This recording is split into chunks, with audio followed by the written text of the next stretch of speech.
Welcome to the new episode of Next Creators. Today we have EmmaJane. Nice. Yeah, thank you for having me. Nice to meet you. Maybe we can start with giving you giving a little bit of a background in terms of what you're working on. Sure. So I founded last year in September a Web3 protocol called DIGITALAX, and it's at the intersection of fashion, NFTs, DeFi, and it really started as a NFT marketplace that allowed digital fashion designers to come on and list their designs as NFTs. And this was before a lot of the rush, so it was definitely kind of a precursor leading up to that. And so we started like that, and we held auctions and sales in our marketplace, and they did really well.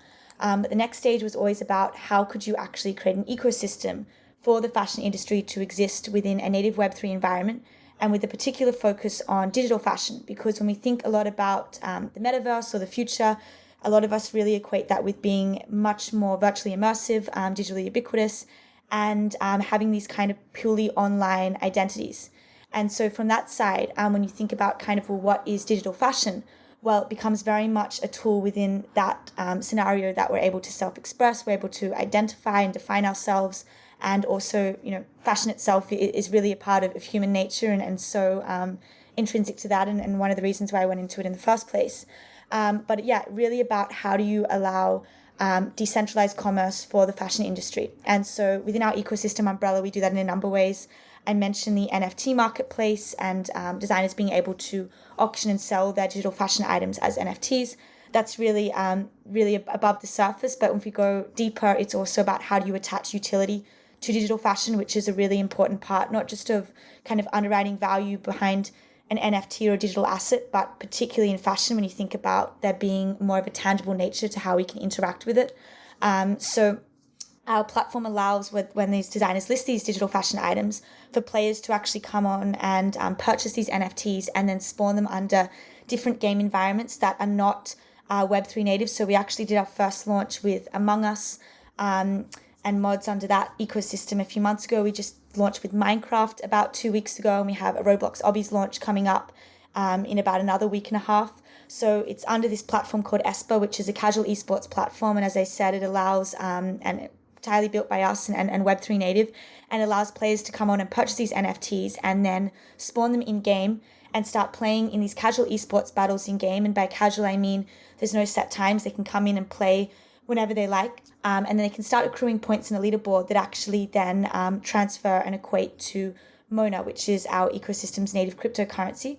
And then they can actually start earning an income stream and pay out from that. So it's a whole ecosystem between designers, developers, and modders, where the profits from the sales on the marketplace actually get split between these three stakeholders. So that's one really big part of it, and really the utility side of the fashion. We also have a hybrid digital physical NFT fashion line, and that's very much focused on the supply chain side. How do you actually streamline a transparent and authentic supply chain between the digital and physical realms?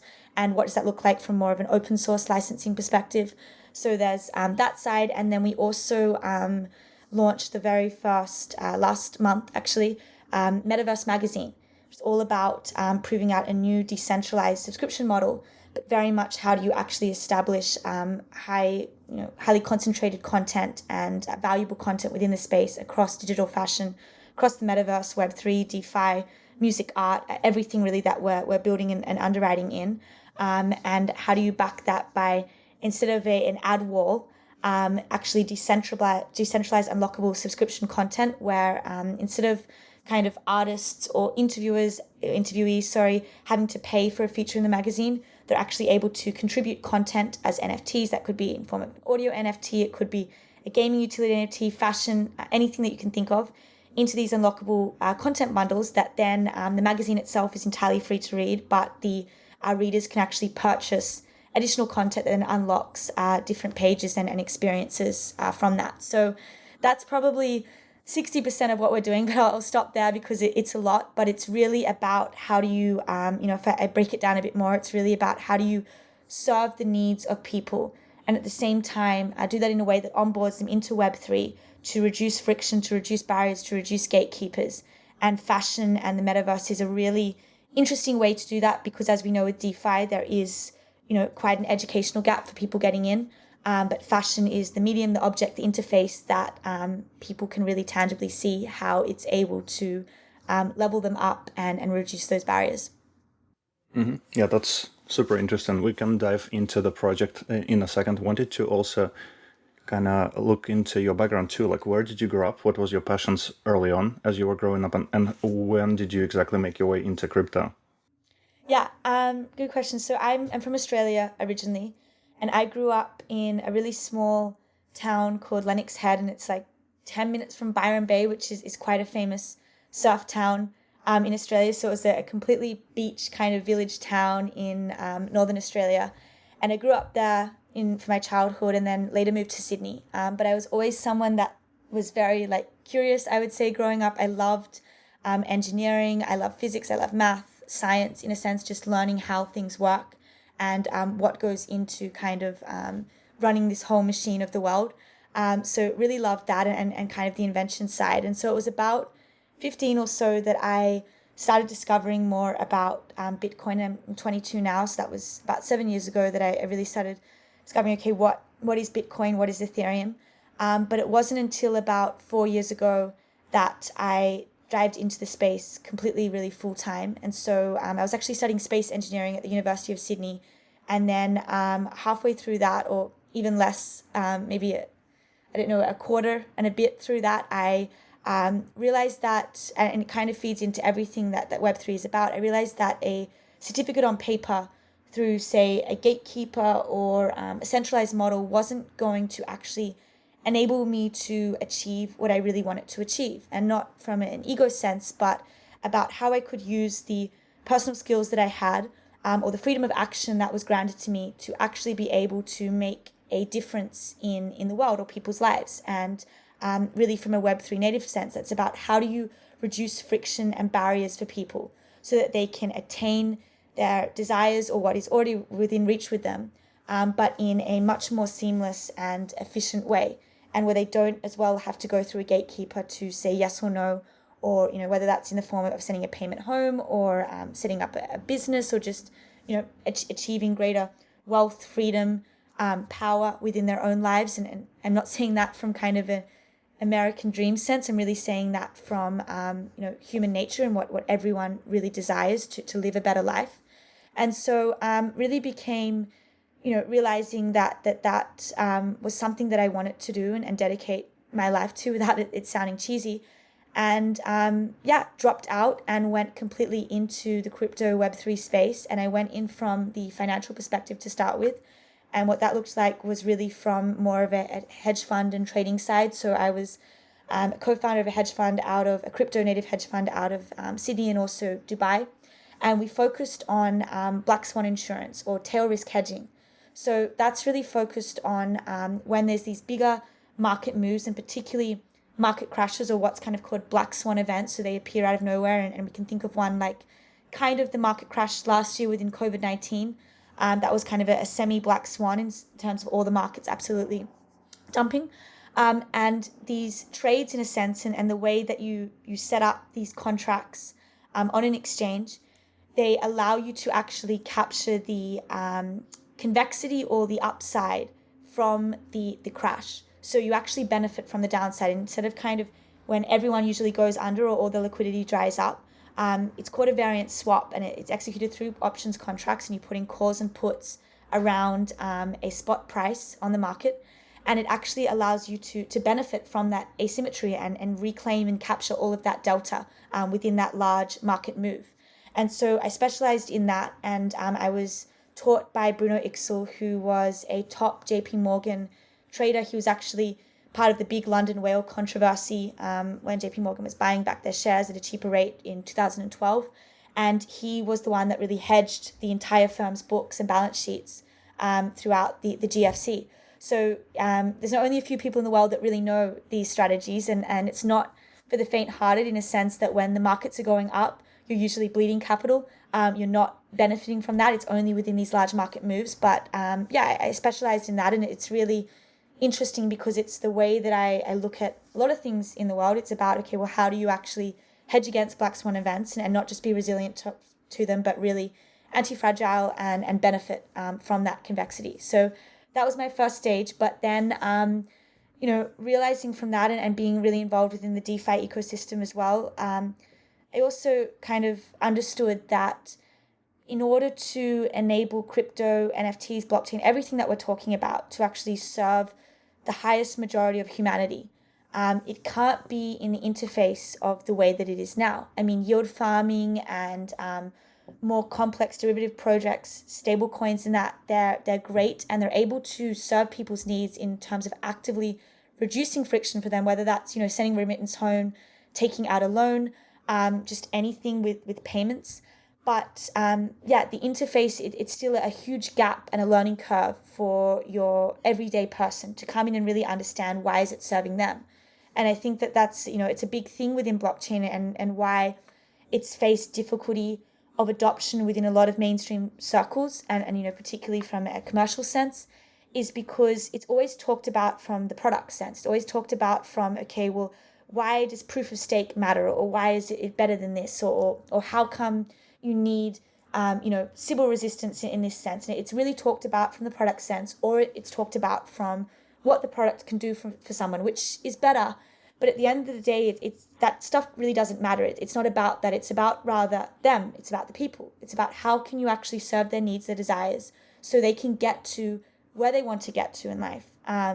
Faster, better, more efficient, and not have to worry about being cut out or exploited by a centralized gatekeeper, which is really the way that the Web 2 incentive model is set up now. It's about, okay, how do you actually benefit just one portion of the system and destroy the commons, in facing that or doing that. So, I realized that, well, from there, fashion is a industry, it's a medium and interface, as I said, that has been around for thousands of years. I mean, go back to ancient Egyptian times, Viking era, it was so intrinsic to the way that they operated and how they set up their industries.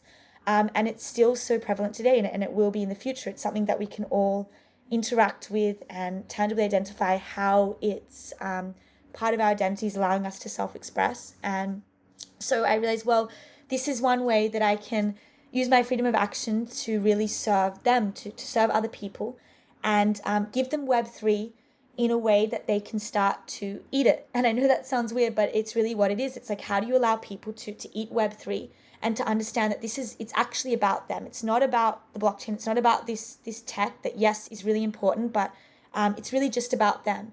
And so if I can do that through fashion and then onboard people into the ecosystem this way, then imagine how many, when we talk about crypto or DeFi reaching, 1 billion people or 5 billion people, the whole entire population, it will be through this way. It won't just be through a yield farm in a sense. And we need to get them into be able to understanding that. But this is the one of the first very important points of reference and onboarding.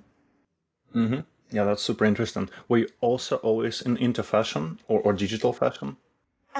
So, I mean, I was never really active in the industry, I would say. I was always more of like a decentralized Maximus underground crypto hacker type in a sense. But I always loved fashion. I mean, I think it's such an amazing medium in industry in terms of how we actually self-express, and it's something that doesn't evade any of us. I mean, we all interact with it on a daily basis. And I mean, digital fashion, well, that is just really cool. I mean, when you see a digital fashion garment or outfit, it's all about defying physical principles, and you don't have to have the same constraints if you're, creating a physical garment in today or in the traditional way. It really, you can have kind of a glass dress, and the plasticity or something can be completely different. So I really kind of was definitely drawn to the visual side, and I love creativity and art and being a creator myself. So saw that, but I think that the value side was really seeing, well, just how important this is to human nature, to humanity, to generating freedom for people. Really kind of, I guess that was more of the allure of it as well. Mm-hmm. I see. And were you playing games also growing up? Yeah, I think all of us are gamers when we're kids, and it's that really interesting thing. It's like the way in Web 2 and the current system is set up. It's that if you want to go into the game industry and kind of earn a living or, sustain, whether that's from a player point of view, a modder, a developer, designer. It's incredibly hard. You're going into, a precarious industry where it's exploitative, it's extractive. I mean, we've all heard kind of the Electronic Arts or EA horror stories about how the workers are treated, and like these ideas of crunch time and that. And it's not good, I would say. And it really, for most people, it comes to the decision of, okay, well, I either need to like stream on Twitch for 24 hours a day and hope that I hit the lottery, which is really what a lot of it is, and that success in that industry. It's a complete lottery, or even worse than it. Or I just have to completely give up my dream. And this is the amazing thing about this, play to earn, and what we're doing with ESPA, which is the idea of casual esports. It's, well, how do you actually allow people to play and still generate a livelihood or a living from that, or gain sustainability and income stream? And it goes, much more beyond just the idea of it, people being able to engage in gaming combat or something, or a game level themselves up. But when we think about the metaverse, it's really this idea, like, a creator economy. But I would even argue it's not just a creator economy, it's really this idea of a player creator economy. That within that setting, and when we talk about it, how we talk about it, and whatever the metaverse is to anyone, it always is really rooted in the fact that there will be creators and there will be players, and there will kind of be this hybridization between the two. And so from that point of view, having a decentralized commercial model that is able to work within that environment, have the right incentives where it's not about destroying the commons, it's not about a few people benefiting, but rather, horizontally providing access so that anyone can come in. They don't have a gatekeeper telling them yes or no, and they can start engaging in play and then leveling themselves up and giving back to the ecosystem, but also being able to benefit and value from it. I think that's the really important thing. So yes, when you ask me if I'm a player, I mean, certainly when I was young, my days are kind of a bit too filled at the moment to even though I'd love to be able to just kind of go in a game and play. But yeah, really focused on understanding that that's part of so many people's lives as well, and it's incredibly important to it. So how can we build the infrastructure that can enable it? Mm-hmm. And so post investment fund, this hedge fund that you worked on, focusing on black swans, how did you go about starting this project? Who kind of like was or what was the initial spark for this?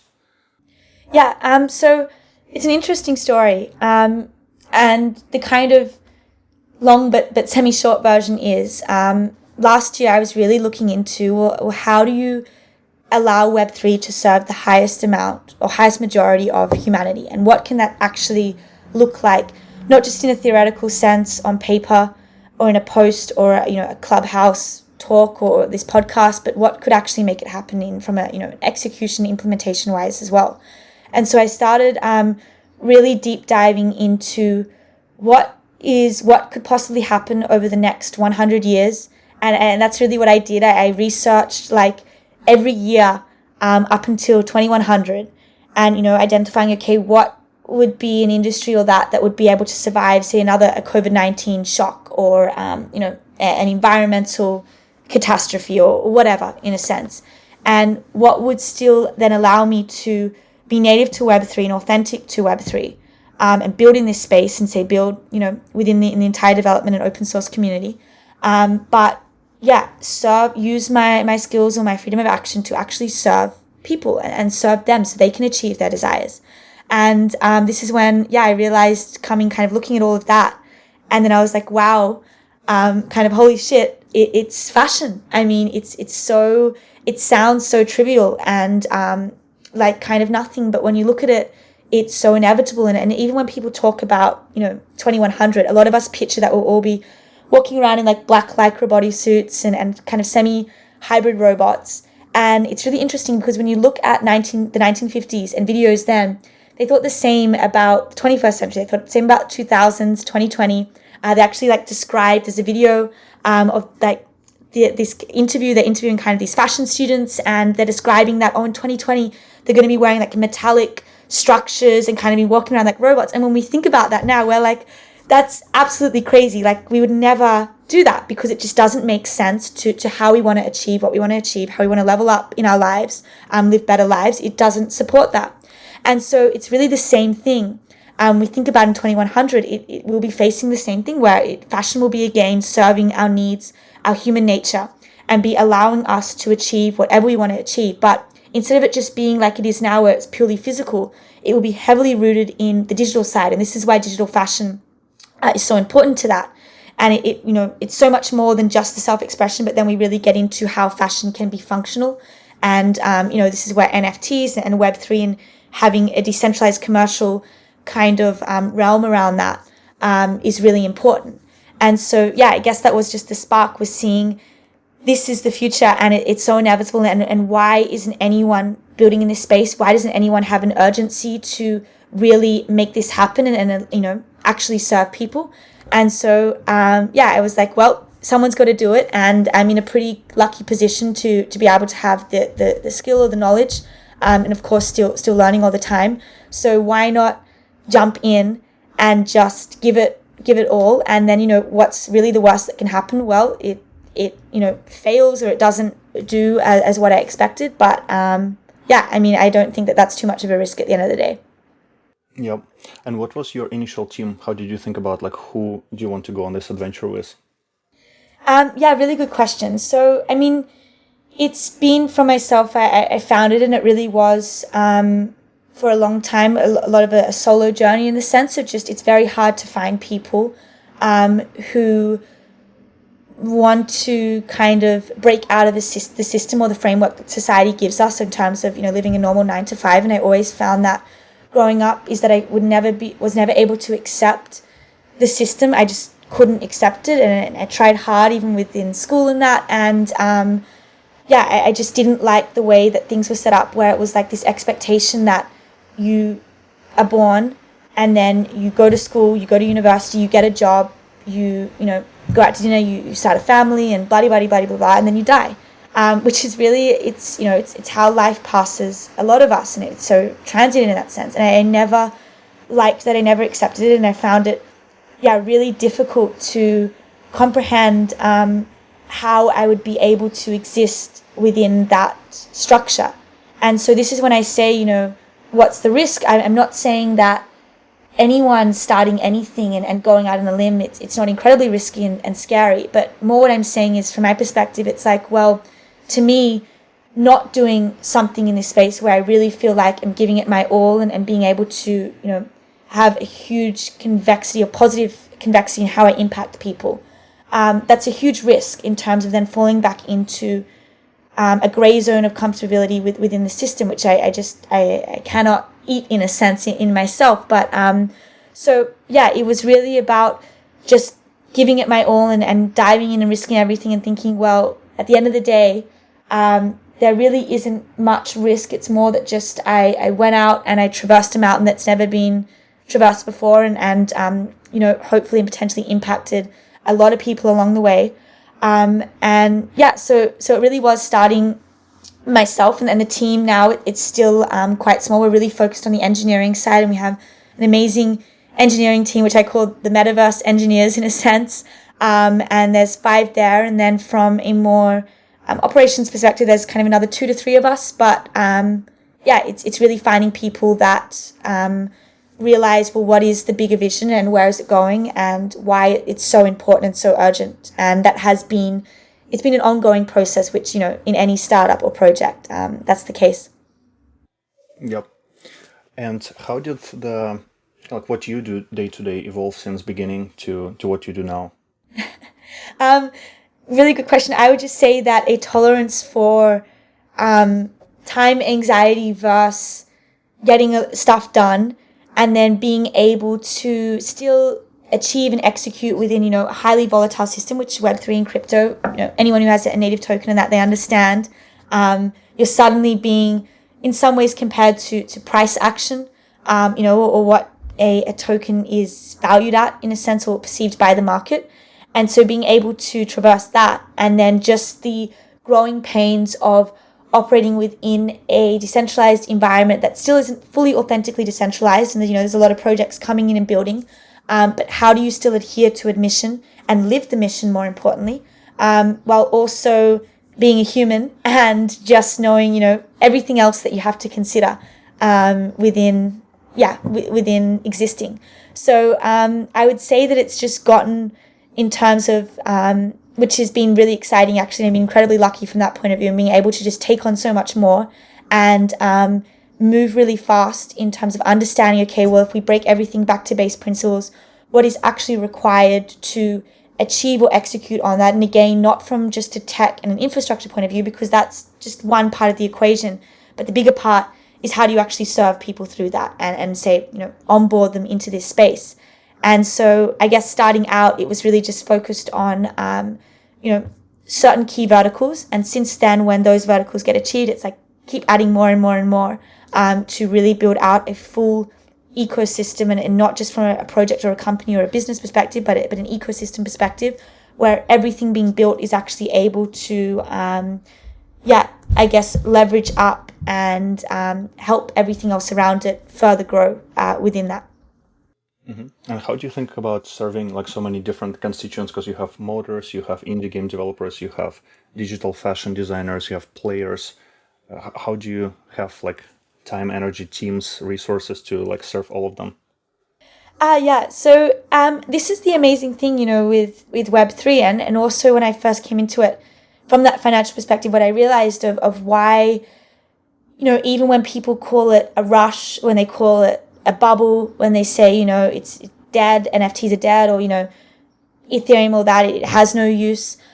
Why I really disagree is because what Web3 enables, which you can never achieve within Web2 just because of the centralized nature of the system, gatekeepers, the inefficiency of fiat itself, and like friction that causes, is that Web3 allows you to set up customized and personalized incentives for a particular project ecosystem, commercial setting in a sense, that can serve people within that environment.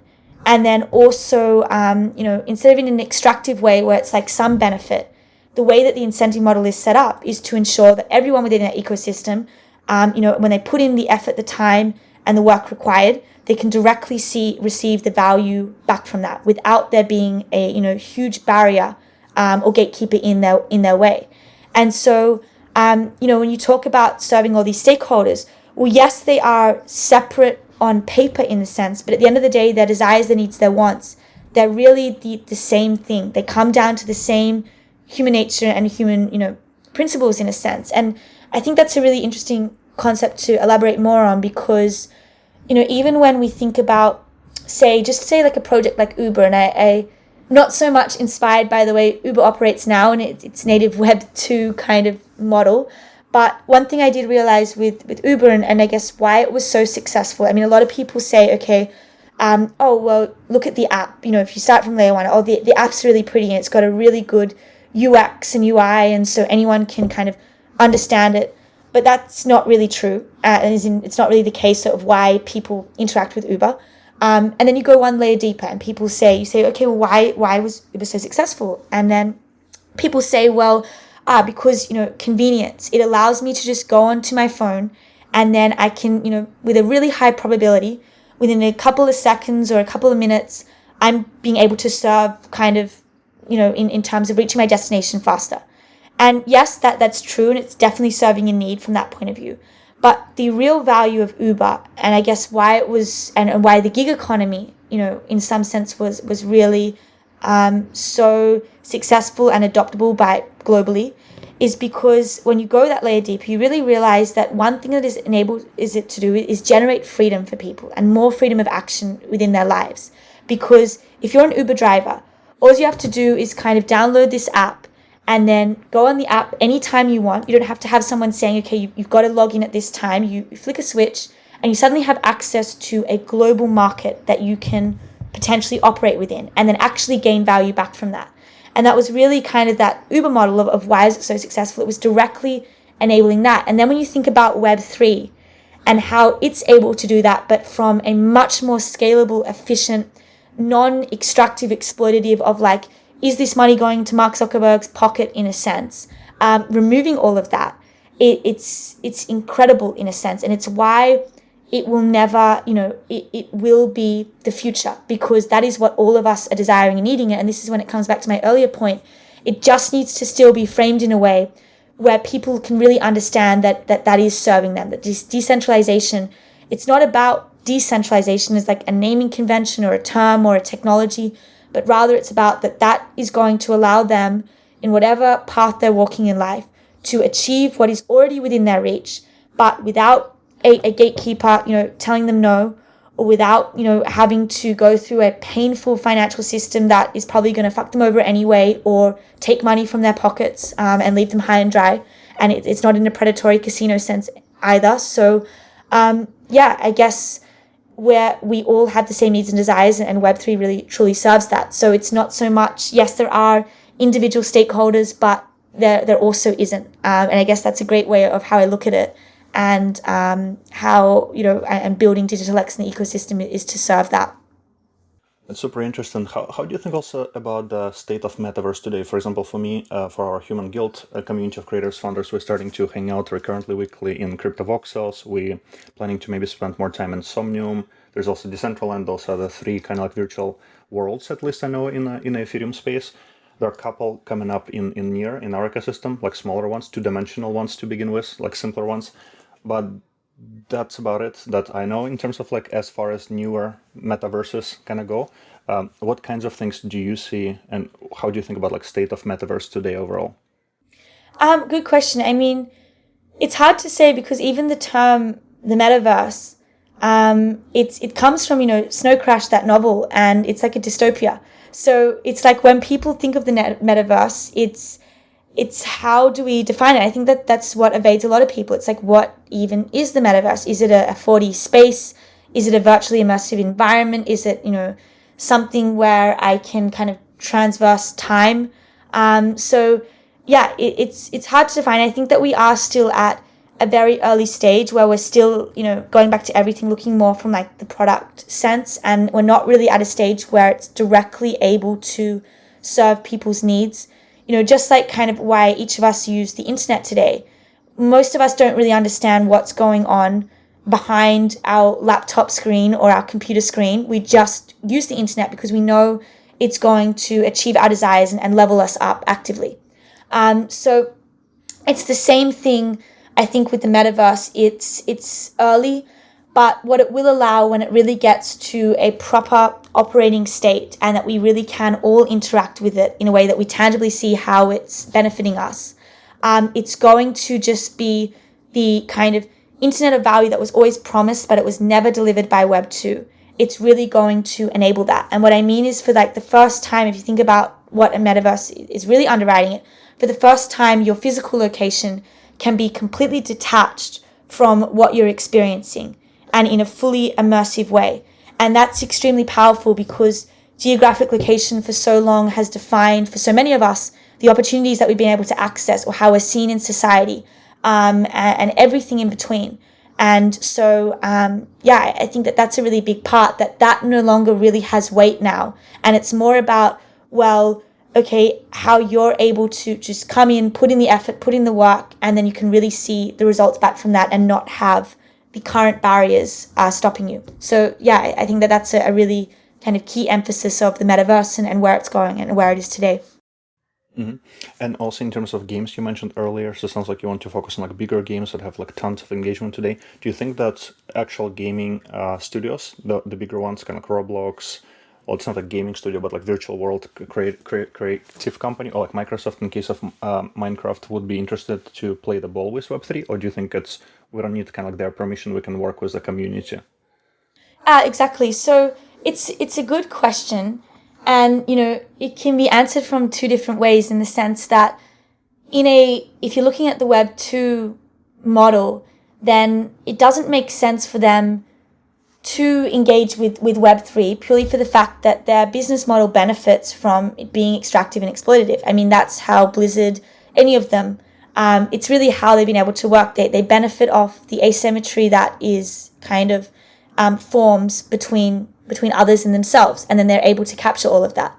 So, I guess the incentive model really isn't set up in Web 2 to have them have a desire to want to come into Web 3, because the way that they view it is, well, I'm able to be extractive right now and no one's really stopping me, and I can generate tremendous value from that, and I can be the point of exchange and that choke point, within society. It can be that choke point.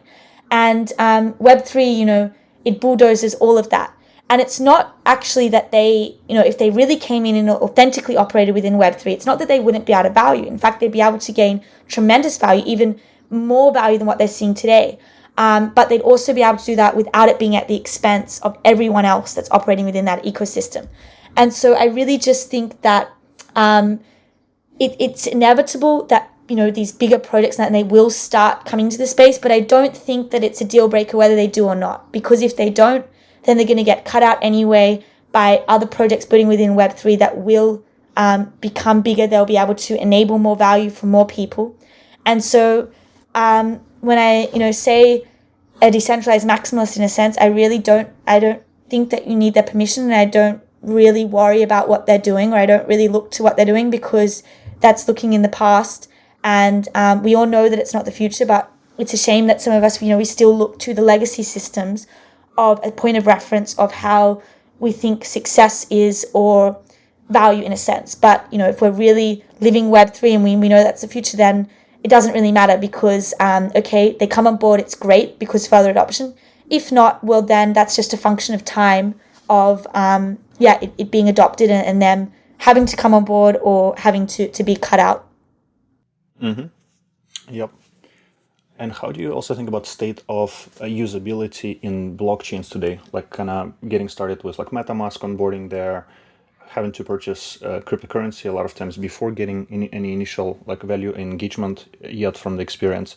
Do you think we're in a kind of like where we should be in terms of usability, or do you feel like there will be like a lot more improvements and it will look like almost like Web2 in terms of like from the end user perspective?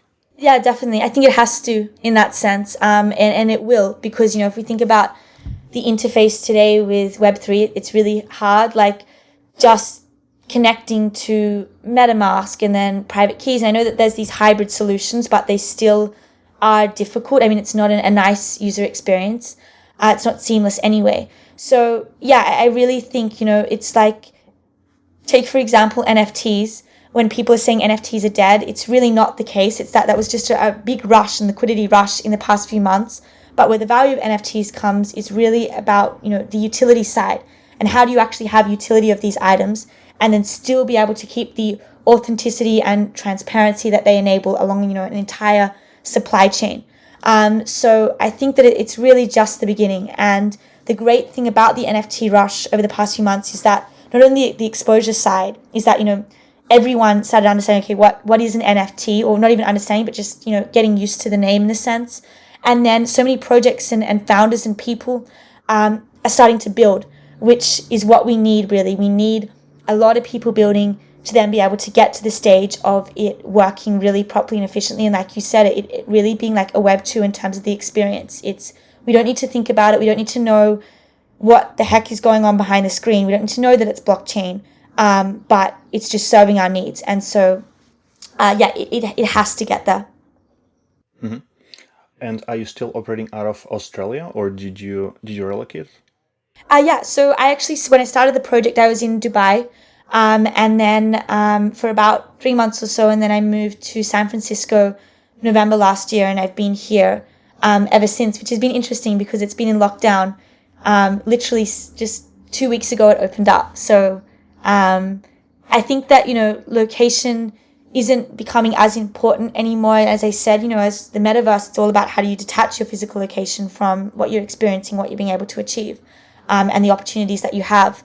So, I think that it's not as important anymore, like where you are. But I moved to SF because it definitely still is a place that a lot of people concentrate or come, where they have kind of a mission to achieve something, whether that's in Web3 or another kind of startup tech space. So it's definitely an interesting area and location to be operating in. Mm-hmm. Yep, I completely agree. I'm in Bay Area since 2007, so yeah. Oh, great. Yeah. I was also wondering, how do you think about like different inspirations or mentors or books, resources, like as you walk this journey in Web3, like what do you lean on, or who do you talk to? Yeah, really good question. So I guess in terms of native Web3 resources, there's not too many great ones out there, and that's why it's again so hard for people to come in and onboard, because it's like, where do they go to understand about it? And a lot of us, how we understand about it and become native to us in a sense, is we just start operating within it and then pick it up as we go. I mean, that's a really big part, and it's usually that thing of like, just go all in and then figure it out as you go. But for a lot of people, and definitely for mass adoption to be reached, there needs to be a lot more educational resources. And I don't really have any like specifically focused Web3 ones that I use or can suggest, but there are ones out there where the principles of what they're talking about is very much what Web3 allows for anyone to kind of execute on. And a few of those include The Art of Learning by Josh Waitzkin, and that was a kind of autobiography that he completed, or a biography that he completed. And it was kind of looking at his life and career, and he's a really big thought leader, but also he was a chess champion and did like a whole bunch in a sense. But it's all about how do you kind of generate more freedom of action for yourself within your life, and have discipline around that, not in a crazy sense, but just in being able to understand, okay, where consent lies in a sense. So that's a really big one.